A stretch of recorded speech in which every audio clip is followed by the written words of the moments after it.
kasih. Tadi kami ke DPR RI, baru saja selesai sidang atau hearing dengar pendapat antara Komisi 3 DPR RI dipimpin Bapak Habibur Rahman dengan Komisi Yudisial. Dan di situ memang masih arahnya juga termasuk yang dibahas masalah topik terjadinya sedikit kekisruhan di PN Jakarta Utara.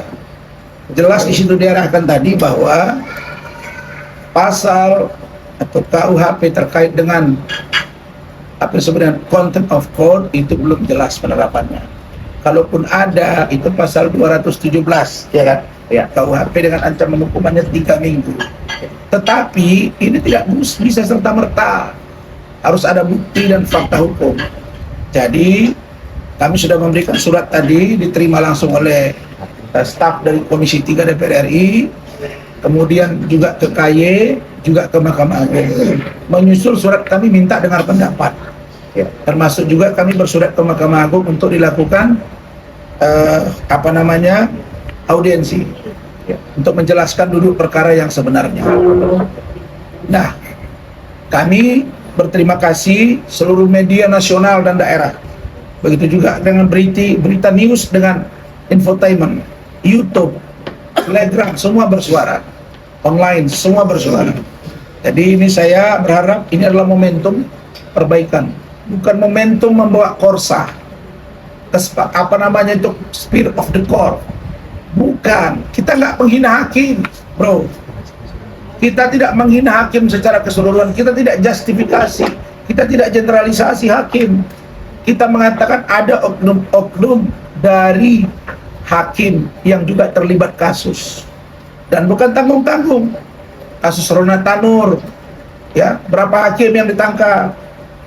Mantan pejabat Mahkamah Agung 1 triliun, mantan ketua Pengadilan Negeri Surabaya, kasus ketua PT UN Medan, waktu gubernurnya Gatot Pujo saya tim hukumnya.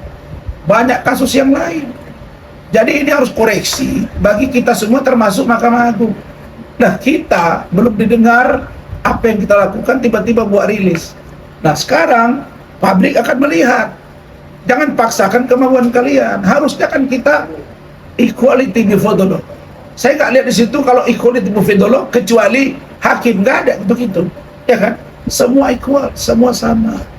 Jadi jangan dipotong. Ada orang yang memposting di Instagram, Rasman bilang koruptor. Yang saya bilang itu tunjukkan kepada saya satu saja lembaga penegak hukum yang tidak terjerat masalah hukum. Hakim banyak koruptor, benar. Itu yang saya sampaikan. Bukan saya sebut saudara Sofia atau saudari Sofia Tambunan Anda koruptor, bukan. Saya bilang koruptor, hakim banyak koruptor, di-cut, dipotong. Saya tunjuk Anda memang kita kesal. Terus apa kalimat saya? Masa bilang lagi yang mulia kita udah semua pada marah? Jadi pertemuan itu dua kali, di awal dan di akhir. Dan kita datang baik, di tengah kita setelah itu tenang, pulangnya pun tenang. Gak ada masalah, karena setelah diskor kita nurut. Jadi jangan dibelok-belok. Nah, jadi besok kami akan ke Pengadilan Tinggi Jakarta, DKI Jakarta, Pengadilan Negeri Jakarta Utara, Badan Pengawas Mahkamah Agung, dan Badilum, Badan Peradilan Umum. DPR RI mudah-mudahan secepatnya merespon. Silakan Bung Lecu, Ketua Tim. Sidang pertama, ya, sampai ke sidang keempat, ya, kita itu menghormati majelis hakim. Nggak ada ribut-ribut, nggak ada. 4 kali sidang kita hormati, ya, kita hormati karena dia juga mengakomodir permintaan kami, ya kan, yaitu kami masukkan permohonan agar terjadi sidang itu live, sidang terbuka untuk umum, diakomodir. Artinya ada permintaan kami kemudian diakomodir oleh hakim dan itu terjadi sangat baik. Lalu lintas itu semua terjadi 4 kali sidang sangat baik. Dan hakim pasti sudah baca BAP. Dan hakim telah memeriksa, telah mempunyai berkas perkara yang dilimpahkan oleh jaksa penuntut umum.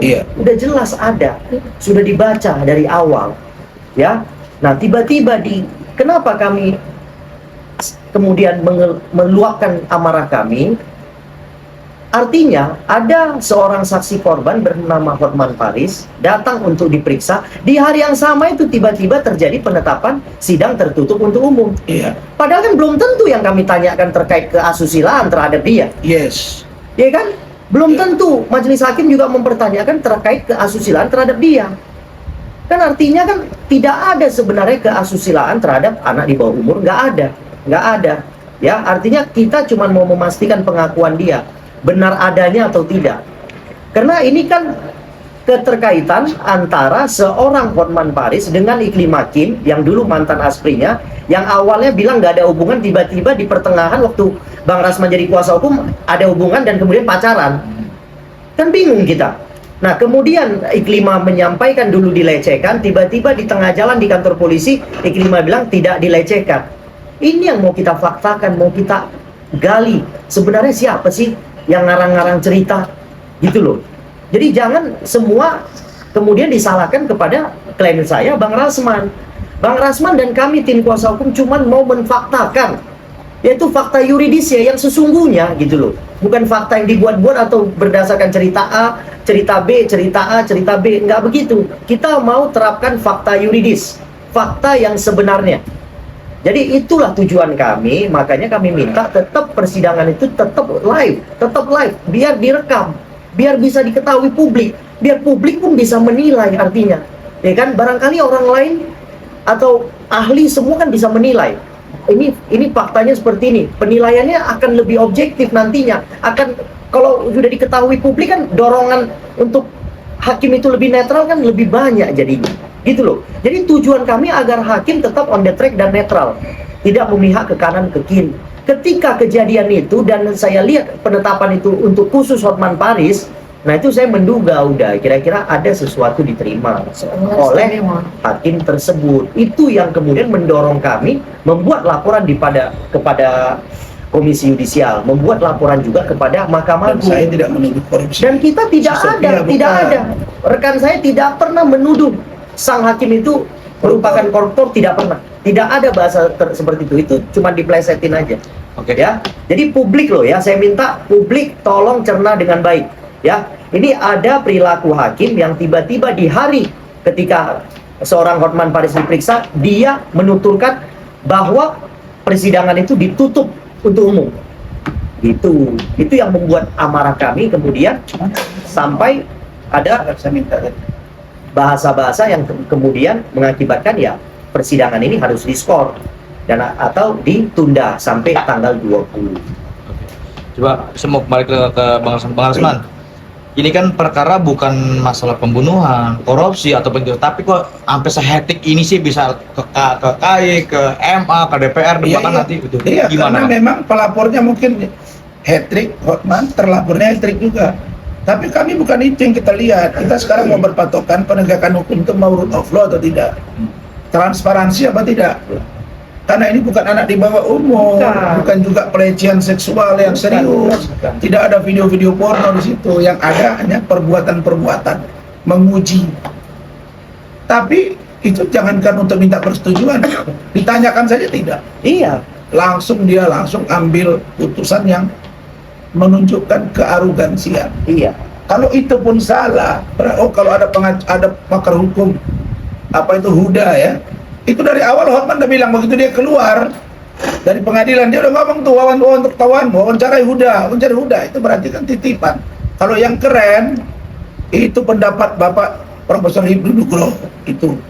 Dia bilang hakim adalah moderator, tidak boleh diktator, mendengar semua pihak untuk mencari kebenaran materi. Silakan Bu Ida. Nah, oke, Bu Ida, sedikit dong.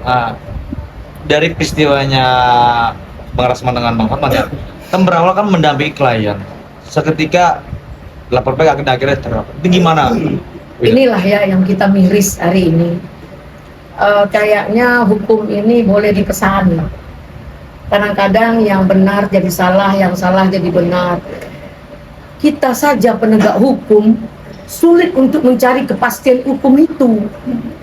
Kok bagaimana dengan masyarakat awam yang buta dengan hukum?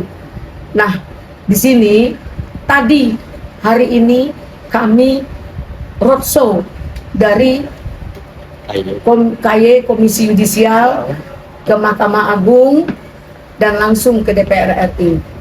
Tujuan ingin mengklarifikasi, bukan pembelaan. Kami tidak akan pernah melakukan pembelaan karena kami merasa kami tidak pernah melakukan kesalahan. Ya, karena kami menghargai, kami pakai toga. Kami menghargai, kami sedang bekerja officium nobile, pekerjaan yang mulia yang membantu memberikan fakta integritas terhadap klien kami agar peristiwa ini terang benderang. Nah, di sini salah kami di mana? Mungkin ada video yang diputus-putus, Edit. diedit-edit. Hebatnya seorang Hotman Paris menggiring opini. Dia bisa motong-motong semuanya. Ya. Nah, saya yakin karena dia merasa, berapa kali dia bilang, "Hei, Rasman, kau punya apa? Kau punya ini? Kau punya backing?" Seolah-olah dia sudah siram dan dengan backing. Itu dia sendiri yang mengungkapkan. Berkali-kali saya sampaikan di sini, saya sangat kecewa sebagai penegak hukum. Bisa di depan mata kita terjadi split pembalikan dengan peristiwa hukum itu. Contoh, kalau Bang Rasman ingin memukul, pasti dia ada power untuk menyerang. Ini dia mau menyentuh, belum tersentuh, dijawab sama Pak Hotman Paris, saya tangkis. Kayak gini-gini kan dia yang memancing, menimbulkan rasa emosi Rasman kalaupun memang benar. Nah, namun Bang Rasman tetap terkontrol. Ibu Hakim, jangan kau merasa hakim itu benar semua. Ada yang korupsi, jaksa ada yang korupsi, pengacara ada yang korupsi, polisi ada yang korupsi. Tolong ganti hakim, tidak menuduh. Coba buktikan video mana yang bilang dia menuduh. Kami punya pembuktian. Coba kita adu. Jadi saya minta kepada semua pihak penegakan hukum agar carut marut penegakan hukum ini tidak berlanjut, agar muka mata hukum ini bersih. Ini disorot oleh nasional dan internasional. Wahai penegak hukum, bagaimana kalian membangun konstruksi hukum? Dia terhina, dihina, dibilang pengacara cabul, pura-pura ninja, segala macam. Qadarullahnya, Allah mengangkat derajatnya dengan beberapa persoalan yang selesai dengan perjuangan. Nah, sekarang kok malah di persidangan dia tidak diberi kesempatan. Ini membuat dia panik. Tolong ini dimengerti, tolong ini dipahami. Walaupun dia panik, walaupun dia sedikit stres, terguncang dengan peristiwa ini, namun dia tetap kontrol. Dia tetap kontrol. Tolong dipahami kepada Mahkamah Agung. Banyak saudara kita di sana, banyak sahabat kita di sana. Tolong telaah ini dengan baik. Berikan hak jawab kami. Video yang sudah dilihat di media itu adalah dipotong-potong. Kami sudah mengirim dokumen. Dan kepada KY juga akan janji akan turun untuk pengawasan. Inilah yang kami minta kepada Komisi 3 agar ada keadilan itu, agar kedepannya hukum tidak seperti ini lagi. Bang, Ya, ini kan saya buru-buru. awalnya kan dia minta ke pendampingan hukum sama abang ya, Iya. terus tiba-tiba dia berbalik. Iya. Ada nggak bang indikasi dugaan permainan di situ akhirnya Saya si curiga Iklim sekarang. itu Jangan-jangan dibungkam. didorong untuk ke saya gitu kan. Jangan-jangan begitu supaya naik ke media, naik sehingga sekarang Iklim itu jadi ya punya banyak teman, ini ada rezeki dan lain. Tapi terlepas dari itu ya kita buktikan aja gitu. Sebenarnya kasus ribet, remeh-temeh yang buat repot hakim bukan kami. Benar. Sekarang repot semua orang. Emang bisa dipaksakan apa? Nggak bisa dipaksakan, rakyat dan nonton semua perilaku ini. Ya. Soalnya Jadi saya mulai dan penyidikan tim loh, Bang. dari penyidikan pemberkasan P21 sidang seperti sudah didesain. Pak Prabowo sekarang mengatakan bersihkan dirimu, artinya bersihkan dirimu, bersihkan lembagamu, bersihkan keluargamu. Ini pesan beliau ini. Jangan hukum bisa Jadi dibeli. jangan hukum bisa dibeli, hukum bobrok, itu kata Pak Prabowo. 2014 dia Pejabat udah bisa ngomong itu. main-main dengan hukum. Jadi Saya percaya Pak Prabowo akan turun tangan di persoalan ini. Saya yakin Pak Ketua Mahkamah Agung akan turun tangan karena beliau orang bersih, PN dan lain sebagainya. Biar kita bisa terbuka menjalankan fungsi dan kewenangan masing-masing. Ya, Oke, Pak. kami akan berjalan terus tegak lurus untuk Indonesia berkeadilan sesuai dengan rule of law yang kita anut. Oke. Walaupun langit runtuh, hukum harus tetap kita tegakkan. Bang, Fiat Justitia Ruang Ruang Sulu. Sul. Ya. nah tadi kan udah ke KY, udah ke MA, ke DPR. Lalu kemana lagi bang besok langkah Besok pengadilan Besok, tinggi, Pengadilan tinggi. Badan Pengawas Mahkamah Agung, Pengadilan Negeri Jakarta Utara, Badilum. Badan Peradilan Umum. Optimis terus semua itu bang ya. Iya. Kita tunggu. Terus tadi yang di DPR apa yang diajukan? Ya, sudah saya sampaikan tadi. Kami minta supaya diatensi, dipanggil, dan nanti kami juga minta dilakukan dengar pendapat. Oke? Thank you. Assalamualaikum warahmatullahi wabarakatuh.